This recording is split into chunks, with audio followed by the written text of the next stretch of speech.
My name is Rachel, and I am a teen library assistant at the Marion Public Library.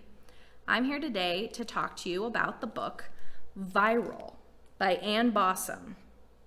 This is a nonfiction book for teens, all about another pandemic that you might not know that much about, but really didn't happen that long ago.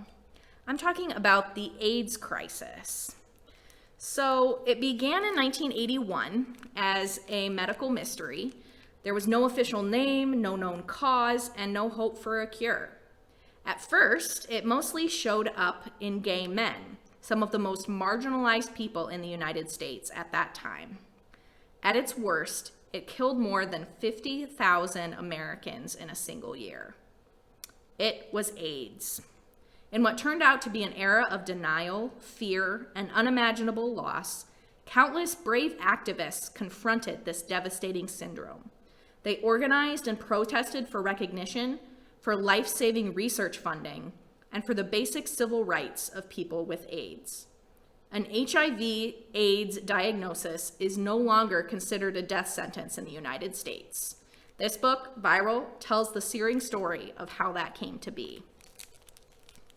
Obviously, you might not really want to read about a pandemic right now. I was a little apprehensive going into it. I was like, wow, there's so much going on in the world right now. You know, this is just going to seem depressing. But really, Ann Bossom does an awesome job of writing really well and having lots of pictures and other information that makes this way more accessible than I thought it was going to be. This book opened my eyes to a part of history that I really didn't know that much about. And like I said, it's a part of history that wasn't that long ago. It was only in the early 2000s when AIDS, HIV wasn't considered a death sentence anymore.